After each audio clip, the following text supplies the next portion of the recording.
Call security. She stole my diamond cufflink. Before anyone touches me... I'm calling my father. Go ahead. Maybe he can teach you not to steal. Your bracelet live. Don't move. You will apologize to my daughter. The sound of the slap didn't just echo through the room, it shattered the silence of New York's most exclusive restaurant. Julian Thorne, a tech billionaire worth billions, stood over a trembling 22-year-old waitress, his hand still raised, screaming that she was nothing but a gutter rat thief. He thought he had just disciplined a nobody. He thought his money made him untouchable.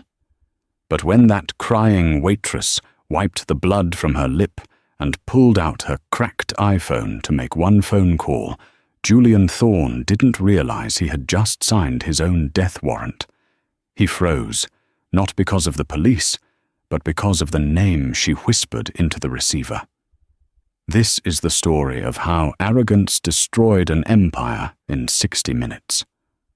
The Obsidian Club in Manhattan was the kind of place where the air smelled of old money, truffles, and quiet desperation.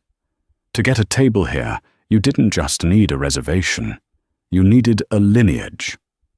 The walls were lined with dark mahogany, the chandeliers dripped with Austrian crystal, and the staff were trained to be seen, never heard, and mostly invisible. Emma Vance was good at being invisible. At 22, with her messy chestnut hair pulled back into a severe bun and a uniform that was 2 sizes too big, she blended into the shadows of the dining room perfectly. She moved with the silent grace of someone who spent a lifetime trying not to take up space. To the patrons of the Obsidian, she wasn't a person with dreams, a history, or a heartbeat. She was a pair of hands that refilled water glasses and replaced silverware. That was exactly how Emma liked it. Table 4 needs a refresh on the Bollinger, Marcus Sterling, the floor manager, hissed into her ear as he breezed past. Sterling was a man whose entire personality was built around the size of his tips and the curvature of his spine when he bowed to celebrities. And fix your apron, Vance. You look like you slept in a dumpster. Yes, Mr. Sterling, Emma whispered, head down, adjusting the starch-stiff fabric. She picked up the silver bucket and made her way toward table 4. It was the prime spot, the power table, situated in the center of the room, but elevated slightly on a dais, giving the occupants a view of the peasants below. Tonight, table 4 belonged to Julian Thorne. If you lived in the Western Hemisphere and owned a smartphone, you knew Julian Thorne. He was the CEO of Thorne Dynamics, a man who had revolutionized data mining. He was 35, handsome in a shark-like way, with teeth that were too white and eyes that were too empty. He was currently worth $42 billion, and judging by the volume of his voice, he wanted every person in the 121 zip code to know it. He was dining with 2 nervous-looking venture capitalists and a woman who looked more like a sculpted aesthetic than a human being. "So I told the senator," Julian boomed, leaning back and resting his handmade Italian loafers on the rung of the empty chair next to him. "If you want the algorithm to predict the election, you don't ask me nicely. You buy the premium package. I don't get out of bed for less than 9 figures." The table erupted in sycophantic laughter. Emma approached silently, waiting for a break in the conversation to pour the champagne. She knew the drill. Never interrupt the client, pour from the right, twist the bottle to prevent the drip. As she reached over to refill Julian's flute, the billionaire made a sudden, expansive gesture with his hand, knocking into Emma's arm. A splash of champagne, expensive, vintage Bollinger, sloshed over the rim and landed on the sleeve of Julian's midnight blue Tom Ford suit. The restaurant went silent. It was as if someone had sucked the oxygen out of the room. Emma froze. The bottle felt like lead in her hand. I am so sorry, sir," she stammered, instantly reaching for the linen napkin on her forearm to dab at the droplets. Julian Thorne stared at the wet spot on his cuff for 3 agonizing seconds. Then he looked up at Emma. His eyes weren't angry. They were amused, which was infinitely worse. It was the look a child gives an ant before magnifying the sun onto it. "Sorry," Julian repeated, his voice dangerously calm. "You're sorry? This suit costs more than your entire bloodline will earn in a century." He bumped my arm, sir. But I will get club soda immediately. It will come right out." Emma tried to explain, her voice trembling. "He bumped your arm?" Julian turned to his guests, a mock look of shock on his face. "Did you hear that? I bumped her arm. The incompetence is staggering, Sterling." Marcus Sterling materialized out of thin air, looking pale. "Mr. Thorne, my deepest apologies. Is there an issue?" "Get this creature out of my sight," Julian waved a hand dismissively. "And bring me a fresh bottle. This one is tainted by stupidity." "Immediately, sir." "Vance, get to the kitchen," Sterling hissed. Emma retreated, her face burning with humiliation. She could feel the eyes of the entire room boring into her back. She rushed to the kitchen, fighting back tears. She needed this job. She needed the tips. She had rent to pay in a shoebox apartment in Queens, and she was saving for something important. She couldn't lose this. 20 minutes passed. Emma was relegated to polishing silverware in the back, hidden from view. But the restaurant was understaffed that night. When the rush hit at 8:30 p.m., Sterling grabbed her by the shoulder. "I have no choice," he gritted out. "Go bus table 4. They're finished with the main course. Do not speak. Do not look him in the eye. Clear the plates and vanish. If you mess this up, Vance, you're blacklisted in this city." Emma nodded, taking a deep breath. She could do this. She just had to be a ghost. She returned to the dining room. Julian Thorne was now deep in his cups, his tie loosened, his face flushed with wine and arrogance. He was laughing loudly at a joke one of the venture capitalists had made. Emma moved quickly. She stacked the dinner plates, cleared the bread basket, and wiped the crumbs. She was efficient, silent. She was almost done. As she reached for the final charger plate, she noticed Julian had taken off his watch, a Patek Philippe Grandmaster chime. It was sitting on the tablecloth, a heavy, intricate piece of machinery worth more than most mansions. She carefully wiped around it, terrified to even breathe on it. She finished clearing the table and turned to leave with her heavy tray. "Wait." The voice stopped her cold. It wasn't loud this time. It was sharp. Emma turned. Julian Thorne was standing up. He was looking at the table. Then he looked at Emma. Then he looked at the table again. "Where is it?" Julian asked. Emma blinked, confused. "Sir?" "My watch," Julian said, his voice rising in pitch. "My Patek. I took it off because the band was tight. It was right there, next to the wine glass. You just wiped the table." Emma's heart hammered against her ribs. She looked at the table. The spot where the watch had been was empty. I didn't touch it, sir. I just cleared the plates," Emma said, her voice shaking. "Don't lie to me." Julian slammed his hand on the table, causing the crystal glasses to jump. The entire restaurant fell silent again. This time the silence was heavy with dread. "It was there. You came over. Now it's gone. You're the only one who touched the table." "I swear I didn't take it," Emma pleaded, clutching her tray. "Maybe it fell. Maybe it's in your pocket." "You think I'm drunk?" Julian stepped around the table, closing the distance between them. He was a large man, over 6 feet tall, and he loomed over her petite frame. "You think I don't know where I put a $3 million timepiece? You stole it. I saw you looking at it earlier. I saw the greed in your eyes." "I didn't. Please check the tray. Check my pockets." Emma was crying now, the tears spilling over hot and fast. "Oh, we will check everything," Julian sneered. He turned to the room, addressing the other diners like an actor on a stage. This is what happens when you let the riffraff into establishments like this. They think they can take what belongs to their betters. Marcus Sterling came running, sweating profusely. "Mr. Thorne, please, let's handle this in the office." "No!" Julian roared. "We handle this here. This little thief stole my property.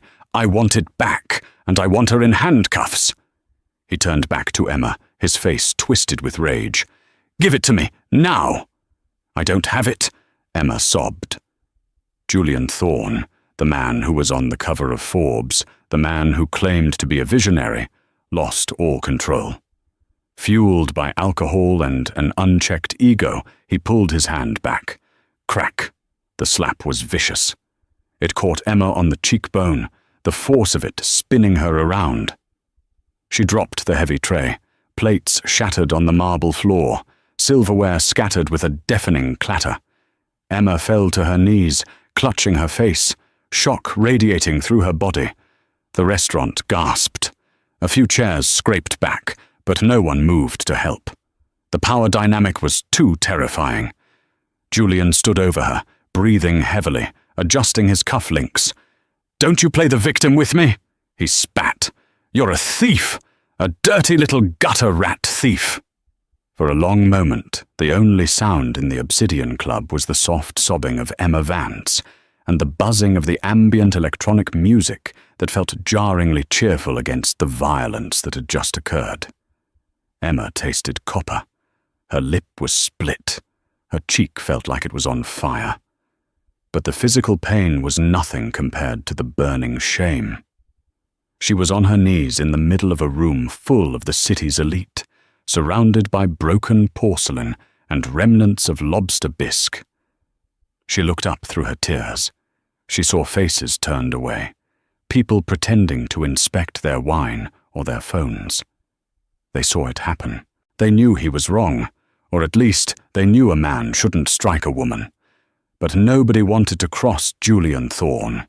His lawyers could destroy a person's life before breakfast. Marcus Sterling, the manager, looked at Emma with a mixture of pity and terror.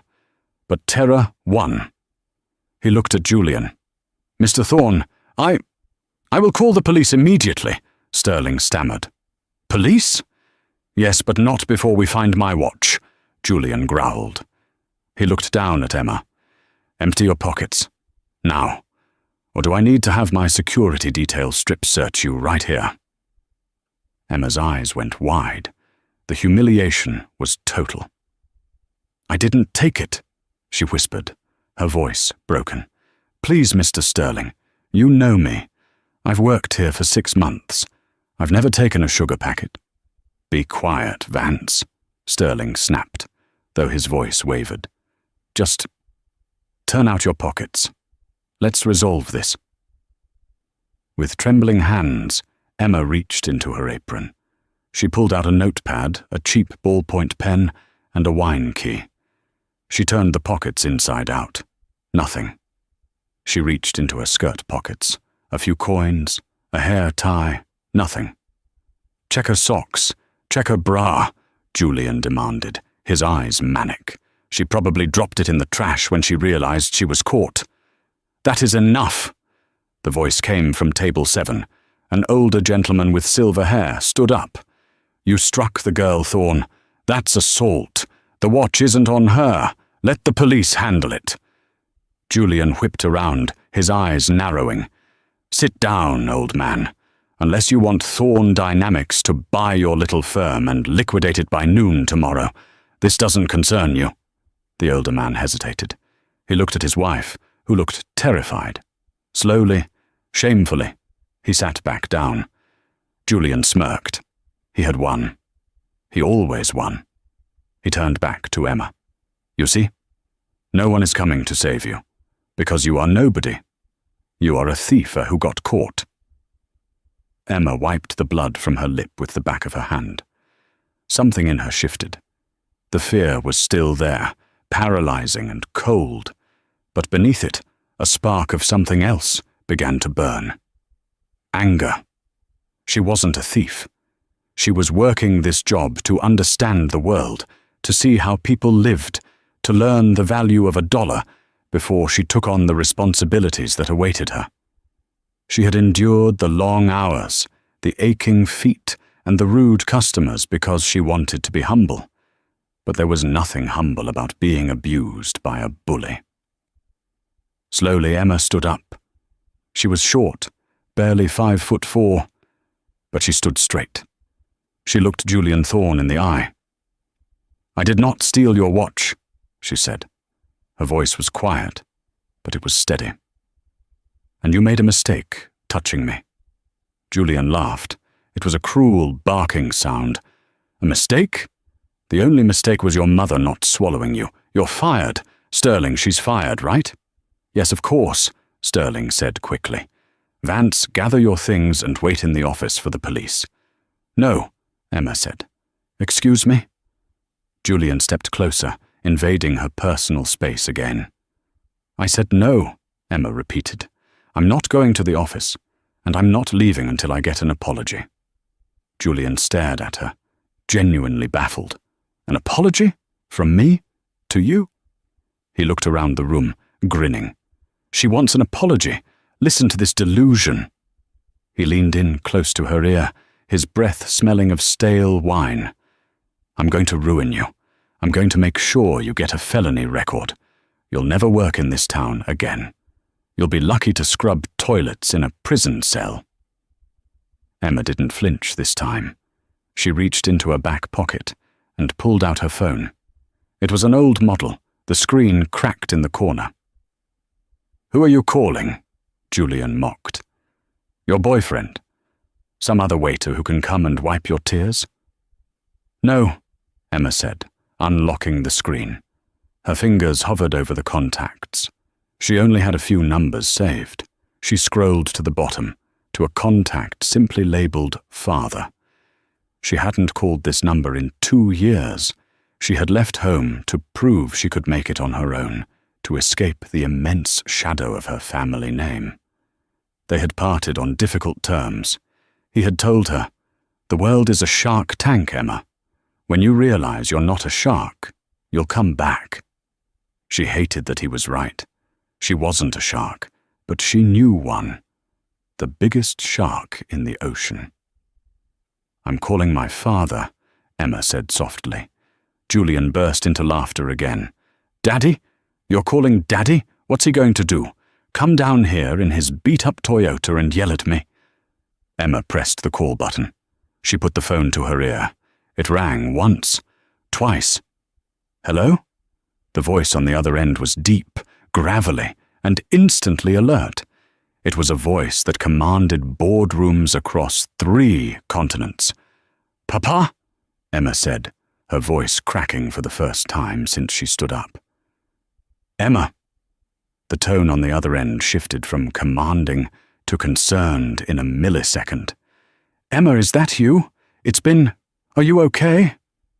"No, Papa," she said, looking straight into Julian Thorne's arrogant eyes. "I'm at work, at the Obsidian. A man just slapped me in the face." There was a silence on the line. It was a terrifying silence. It was the sound of a glacier cracking. "Who?" her father asked. One word. No inflection. Just pure, cold danger. "Julian Thorne," Emma said clearly, so the whole room could hear. "He accused me of stealing his watch. He hit me, Papa. He made me bleed." Julian rolled his eyes, crossing his arms. "Tell him I'll sue him too, if he bothers me." "Put him on the speaker," her father said. Emma pulled the phone away and pressed the speaker button. She held it out toward Julian. "My father wants to speak to you," she said. Julian scoffed. He leaned toward the cracked phone in Emma's hand. "Listen here, whoever you are. Your daughter is a thief and a liar. I'm doing you a favor by teaching her a lesson. If you know what's good for you, you'll tell her to cooperate with the police before I decide to bankrupt your entire family for wasting my time." There was a pause. The static of the line hissed. Then, the voice came through the tiny speaker, loud enough for the nearby tables to hear. "Thorne, this is Magnus Vance." The colour drained from Julian Thorne's face, faster than the champagne had spilled from the bottle. His mouth opened, but no sound came out.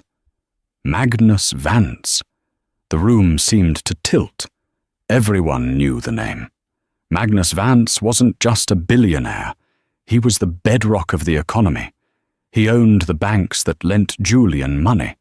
He owned the media conglomerate that ran Julian's ads. He owned the very building the Obsidian Club was located in. He was the kind of wealth that whispered, while Julian was the kind that screamed. Magnus, Julian stammered, his arrogance evaporating into a puddle of sweat. "Mr. Vance, I didn't know." "You struck my daughter." Magnus Vance's voice was calm, which made it infinitely more terrifying. "You put your hands on my flesh and blood." Mr. Vance, there's been a misunderstanding." Julian's voice went up an octave. He looked at Emma with horror. The gutter rat was the daughter of the most powerful man in New York. "She was working as a waitress. I didn't know. I thought—" "You thought she was powerless," Magnus said. "You thought she was someone you could break." "The watch!" Julian cried out, desperate for a lifeline. "She stole my Patek Philippe. It's gone. That's why I was upset." "Stay right there, Thorne," Magnus said. "If you move 1 inch, if you even look at her again, I will burn your world to the ground. I am 10 minutes away." The line went dead. The phone call ended, but the echo of Magnus Vance's voice seemed to vibrate in the crystal glasses on the tables. The atmosphere in the Obsidian Club underwent a grotesque transformation. Moments ago, it had been a theatre of cruelty where the rich laughed at the poor. Now it was a cage, and Julian Thorne, the apex predator, had just realized he was locked in with something much bigger than himself. Julian stared at the phone in Emma's hand as if it were a bomb. He looked at Emma, really looked at her, for the first time. He searched for the signs he had missed. The posture? No, she slouched. The clothes? Cheap uniform. But the eyes? Yes, beneath the fear and the tears there was a steeliness he hadn't recognized. It was the same steeliness he had seen across negotiation tables from Magnus Vance. "Emma!" Julian breathed, his voice cracking. He took a step toward her, hands raised in a placating gesture. "Emma, please. I had no idea. Why didn't you say something? Why were you serving food?" Emma stepped back, flinching. She held her cheek where a dark bruise was already blooming, violet against her pale skin. She didn't answer him. She didn't owe him an explanation of why she wanted to build a life outside her father's shadow. "Mr. Sterling!" Julian barked, spinning around to find the manager. "Get her ice! Get her a chair! Why is she standing? Do you want her to faint?" Marcus Sterling, who looked as if he might faint himself, scrambled. "Yes. Yes, right away. Someone bring a chair. Ice. Now." The staff, previously frozen, burst into chaotic motion. A velvet chair was dragged from a nearby table. A silver ice bucket, usually reserved for the Dom Perignon, was emptied, filled with fresh ice, and wrapped in the finest linen napkin. "Here, please, sit," Julian said, trying to guide her. "Don't touch me," Emma said. Her voice was barely a whisper, but it stopped him dead. She sat down, not because he told her to, but because her legs were shaking so badly she couldn't hold herself up. She pressed the cold cloth to her face, wincing. Julian wiped sweat from his forehead. He turned to his guests, the two VOAs and the sculpted woman. They were staring at him with a mixture of horror and calculation. They knew what Magnus Vance could do. Magnus could freeze assets. He could blacklist companies. He could make stock prices plummet with a single tweet. Being associated with Julian Thorne right now was toxic. "I have to go. one of the venture capitalists said, standing up abruptly. My, wife. Emergency. Sit down, Frank, Julian hissed. If you leave me now, the deal is off. The deal is dead, Julian, Frank said, throwing his napkin on the table. You just assaulted Magnus Vance's daughter. Thorn Dynamics stock is going to be trading for pennies by tomorrow morning. I'm not going down with you. He walked out. The other VC followed. Only the woman remained, looking nervous, clutching her clutch bag tightly in her lap. Julian was hyperventilating. He turned back to Emma. Look, we can fix this. I can fix this. How much? $1 million? $5 million? I'll write a check right now. We tell your father it was a misunderstanding. We tell him you tripped. Yes, you tripped and fell, and I was helping you up. Emma looked at him with pure disgust. You think you can buy my father? Everyone has a price, Julian screamed, his composure shattering completely. I am Julian Thorn. I am the future. You are the past, Emma said softly. The minutes ticked by like hours. Every time the heavy oak doors of the restaurant opened, Julian flinched. The other diners were glued to their seats. Nobody was eating. The chef had stopped cooking. The entire ecosystem of the restaurant was suspended in terror. At the 8-minute mark, Julian started pacing. He pulled at his collar. He's bluffing. He's not coming. He's probably in London or Tokyo. He just said that to scare me.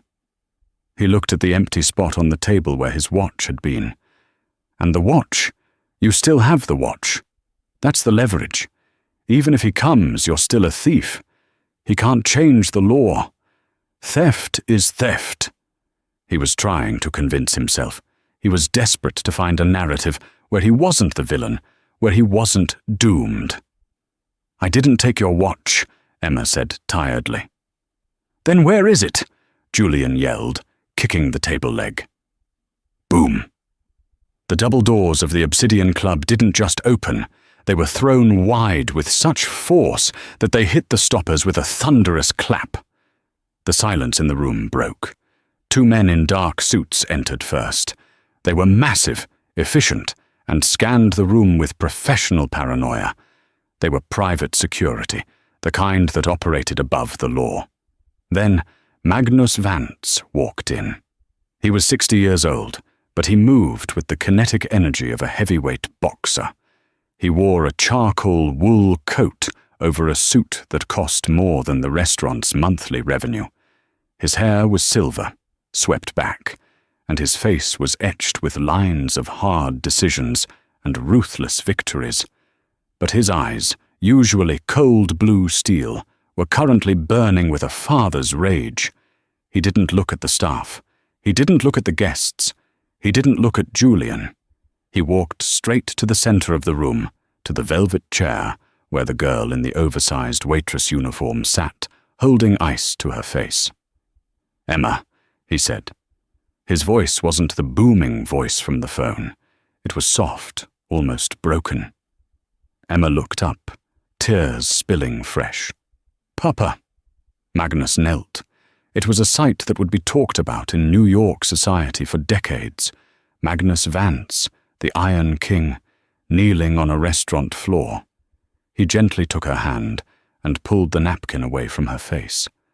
When he saw the bruise, purple, swollen and angry against her cheekbone, and the cut on her lip, his jaw tightened so hard, a muscle feathered in his cheek. He closed his eyes for a second, inhaling deeply, composing himself. If he didn't, he might have killed a man with his bare hands right there. I'm sorry, Emma whispered. I failed. I tried to make it on my own, but Shh, Magnus silenced her, brushing a stray hair from her forehead. You didn't fail.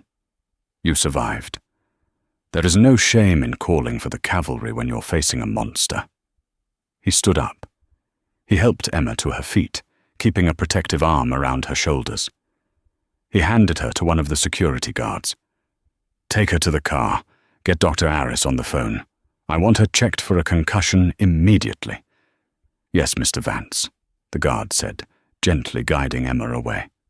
"Papa, wait," Emma said, turning back. "The watch. He said I stole his watch." Magnus didn't turn to her. He kept his eyes fixed on Julian Thorne. "Go, Emma. I will handle the watch. I will handle everything." Emma left. The doors closed behind her. Now it was just Magnus Vance and Julian Thorne. Julian was standing by table 4, trembling. He tried to smile. It was a ghastly, skeletal thing. "Magnus, Mr. Vance, it's an honor. I think emotions ran high tonight. I didn't know it was your daughter. If I had known..." Magnus walked toward him. The sound of his dress shoes on the marble was rhythmic, deliberate. He stopped 3 feet away. "If you had known she was my daughter, you would have treated her with respect," Magnus said calmly. "Which means you treat people based on who owns them, not who they are.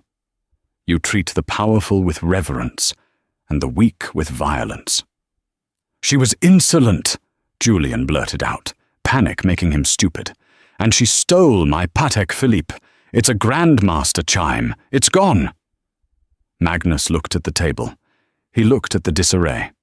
Then he looked at Julian. "You think my daughter, who has a trust fund that could buy Switzerland, stole your watch?" Maybe for the thrill," Julian argued. "Rich kids do that. Kleptomania, it's a thing." Magnus laughed. It was a dry, humorless sound. "Julian, you are currently leveraged at 15-1 on your new AI project. Your loans are held by Vanguard Capital. Do you know who owns the controlling interest in Vanguard?" Julian paled. No, that's a public." "I do," Magnus said. "I own your debt, Julian. I own your building. I own the servers your revolutionary code runs on." He took a step closer. "I could bankrupt you by making a phone call. I could have you arrested for assault. I could bury you in lawsuits until your great-grandchildren are born in debt. But I want to know one thing first." Magnus turned his gaze to the woman sitting at the table, Julian's date. She had been perfectly still this entire time, trying to blend into the upholstery. "You," Magnus said, "stand up." The woman, a model named Chloe, stood up shakily. I didn't do anything." Magnus pointed to her clutch bag. It was a small, silver designer bag. "Open it." "What?" Chloe gasped. "This is private property."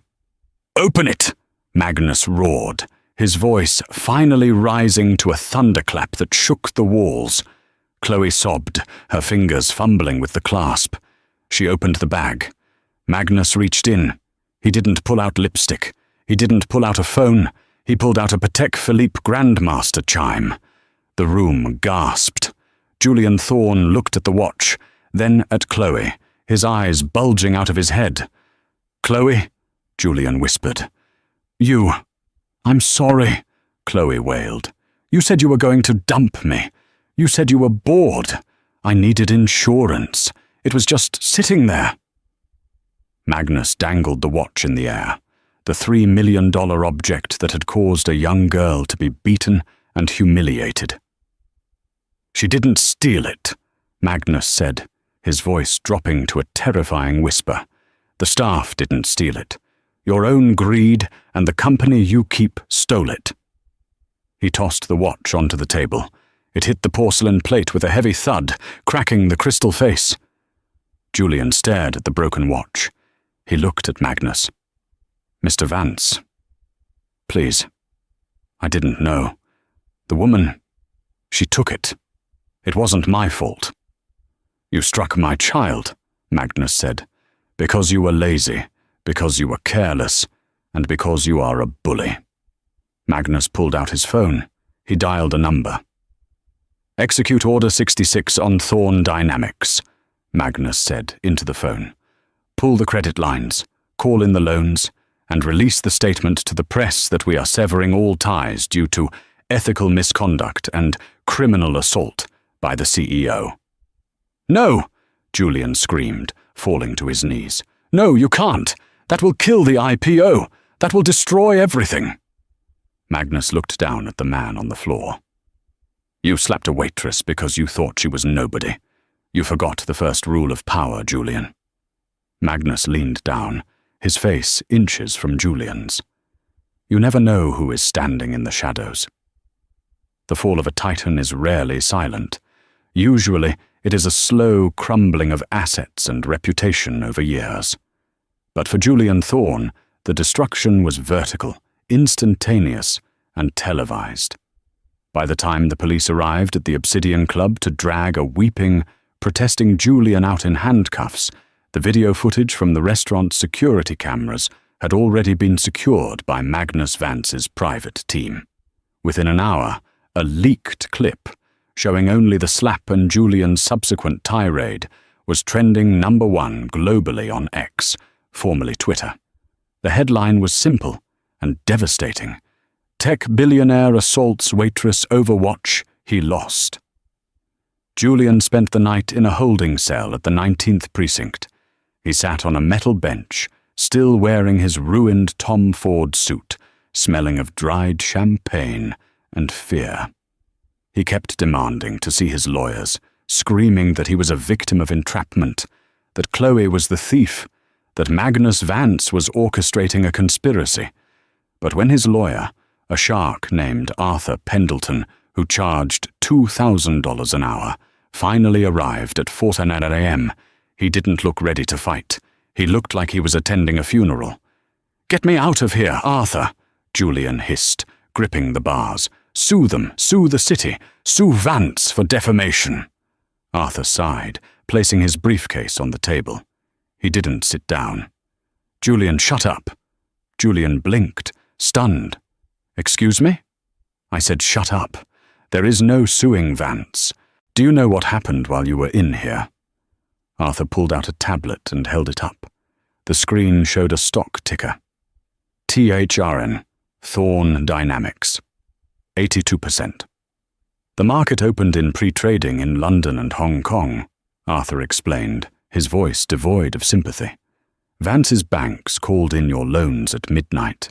They cited the moral turpitude clause in your lending agreements. You are in default. To cover the debt, they are liquidating your assets. The board of directors held an emergency meeting via Zoom 20 minutes ago. You have been voted out as CEO, effective immediately." "They can't do that!" Julian shrieked. "I founded the company. It's mine." "It was yours," Arthur corrected.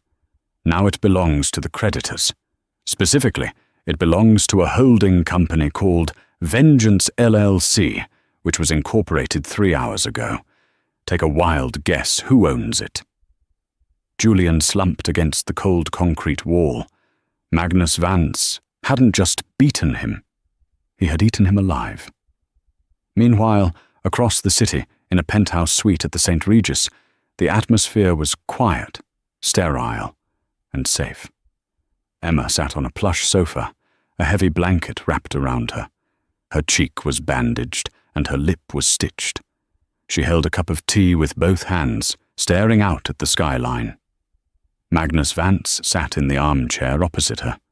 He looked older tonight. The rage had burned off, leaving behind a weary sadness. "I hated seeing you like that," Magnus said quietly, "in that uniform, serving men like him." "I liked the work, Papa," Emma said softly, not looking at him. "Not the abuse, but the work. It felt real. Nobody knew my name. Nobody cared about the trust fund. If I dropped a plate, I was clumsy. If I did a good job, I got a tip. It was honest." Magnus nodded slowly. "I know. I tried to protect you from the shark tank, and you jumped into the ocean to prove you could swim. I respect that, Emma. More than you know." He leaned forward. "But there is a difference between being humble and being defenseless. Tonight, you were defenseless. That is my failure, not yours." Emma looked at him. "What happens to him? Julian?" "He is being erased," Magnus said simply. "By next week, He will be a footnote in a business ethics textbook, a warning story. I don't want revenge, Emma said, her voice trembling. I just want him to know that I'm a person, that we're all people. He knows now, Magnus said grimly. But Emma, you cannot go back to the obsidian. You cannot go back to being invisible. The world knows who you are now. The video is everywhere. Emma closed her eyes. Her experiment in anonymity was over. The bubble had popped. So what do I do? She asked. Magnus smiled, a genuine warm smile. You take your seat at the table, not as my daughter, but as the woman who stood up to a bully and won. Come work with me. Not for me. With me. Run the charitable foundation or the media arm. Use that empathy you learned waiting tables. The company needs a heart, Emma. I've been the brain and the fist for too long. Emma thought about it. She thought about the other waitresses, the bus boys, the people Sterling yelled at daily. She thought about the invisible people. Okay, she whispered, but on one condition. Anything. We buy the Obsidian Club, she said. Magnus raised an eyebrow. And do what with it? Burn it down? No, Emma said, a small mischievous smile touching her bruised lips. I want to fire Marcus Sterling, and I want to change the dress code. 3 weeks later. New York moves fast. The scandal of Julian Thorne had already been replaced by a politician's affair in the news cycle, but the wreckage of his life was still smoking. Julian sat in a small, cramped lawyer's office in Queens. He couldn't afford Arthur Pendleton anymore. He was now represented by a court-appointed public defender named Gary, who had mustard on his tie and looked like he hadn't slept in a week. Julian looked like a ghost. He had lost 20 pounds. His hair was unkempt. The Tom Ford suits had been seized by the IRS. He was wearing a generic button-down shirt from a department store. Okay, here's the deal, Gary said, shuffling through papers. The district attorney is offering a plea. Assault in the 3rd degree, 2 years probation, massive community service, and mandatory anger management classes, plus restitution. I'm not pleading guilty. Julian slammed his hand on the cheap laminate desk. I was provoked. It was a setup. Mr. Thorne, please, Gary sighed. They have video of you slapping a 100-pound girl. They have video of you screaming racial and classist slurs. If we go to trial, the jury will crucify you. You'll do jail time, real jail time. Rikers Island. The mention of Rikers silenced Julian. He had spent one night in a holding cell and had nearly lost his mind. He couldn't survive prison. Fine, Julian muttered. I'll take the probation. Good, Gary said. Now, there is one more thing. The civil suit. Civil suit? Julian's head snapped up. I thought Vance wasn't suing. He's not, Gary said. Emma Vance is suing, but it's a settlement offer. She wants to meet. She wants to meet me? Julian frowned. Why? To gloat? I don't know, Gary said. But her lawyers said, if you agree to the meeting and sign the papers, she will drop the civil claim for emotional damages, which is good, because you have no money left to pay it. The meeting was set for the following afternoon. The location was ironic. The Obsidian Club. Julian walked up the steps. The place looked different. The heavy, intimidating velvet curtains were gone, replaced by light, airy linen. The stuffy classical music was replaced by soft jazz. The staff didn't look terrified anymore. They looked happy. He walked inside. The hostess station was empty, but he saw her. Emma was sitting at table 4. The same table. She wasn't wearing a uniform. She was wearing a sharp, tailored white suit that made her look powerful, yet elegant. Her hair was down, cascading over her shoulders. The bruise on her cheek had faded to a faint yellow shadow. She was eating lunch. A burger. Julian approached the table. He felt small. He felt dirty. "Sit," Emma said, not looking up from her fries. Julian sat in the chair he had once kicked. "Emma. Miss Vance." "Emma is fine," she said, wiping her mouth with a napkin. She looked at him. Her eyes were clear. There was no fear in them. "How are you, Julian?" "How am I?" Julian let out a bitter laugh. "I'm ruined. I'm living in a studio apartment in Jersey. I take the bus. I have $400 in my bank account. You destroyed me." "You destroyed yourself," Emma corrected him gently. "I just handed you the shovel." She pushed a document across the table. "What is this?" Julian asked.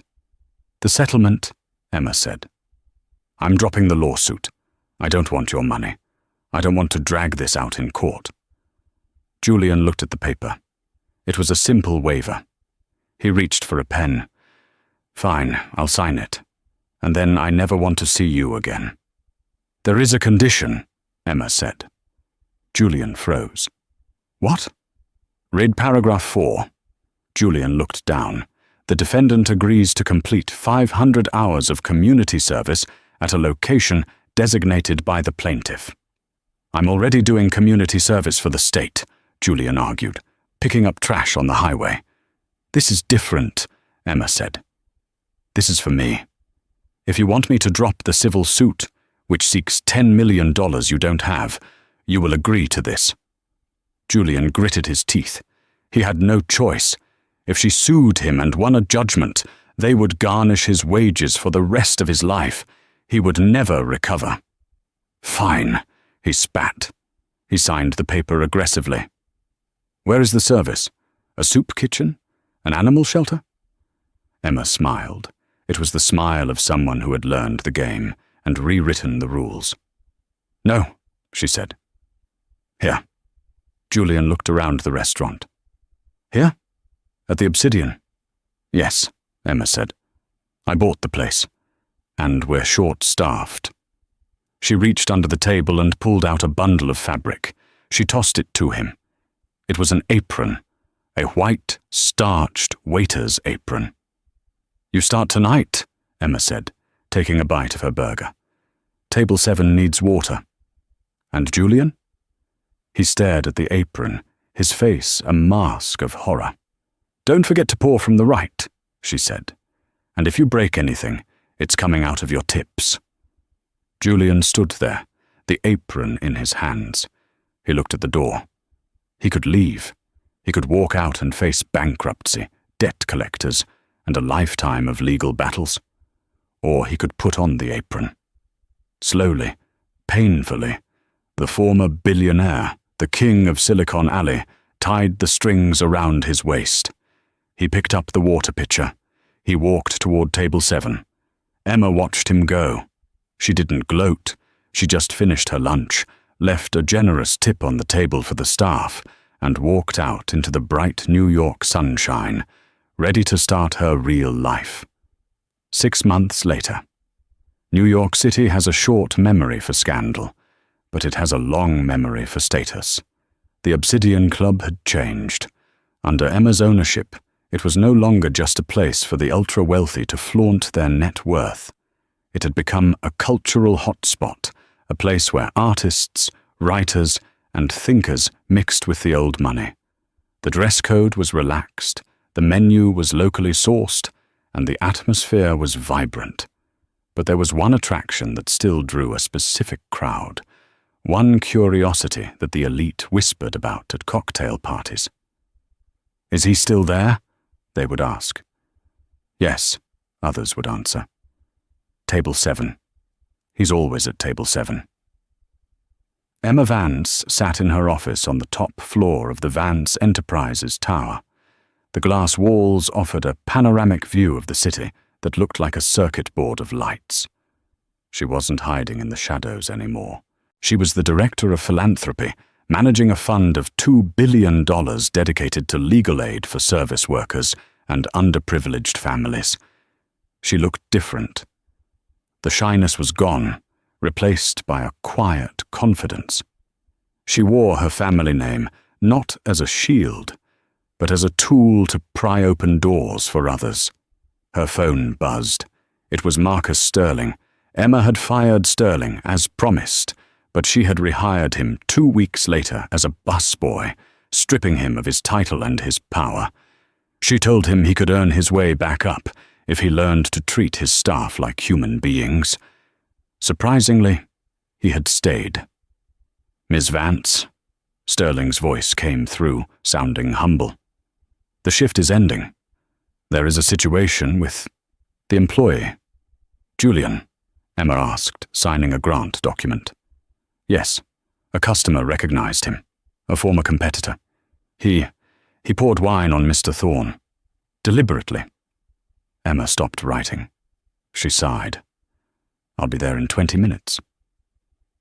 When Emma arrived at the Obsidian, the restaurant was closing. The chairs were being stacked. The lights were dimmed. She found Julian in the back alley by the loading dock. He was sitting on a milk crate, smoking a cheap cigarette. His apron was stained with red wine. He looked older than his 36 years. The shark-like veneer was gone, eroded by 6 months of saying, "Yes, sir," and "Right away, Mom," to people he used to consider insects. He didn't stand up when she approached. "You heard?" Julian asked, staring at the wet pavement. "I heard," Emma said. "Did you retaliate?" "No," Julian said, taking a drag. "I wiped it up. I apologized for being in the way of his wine glass. Then I brought him a fresh bottle on the house." Emma leaned against the brick wall. "You've changed, Julian." Julian laughed bitterly. "I haven't changed, Emma. I've just been broken.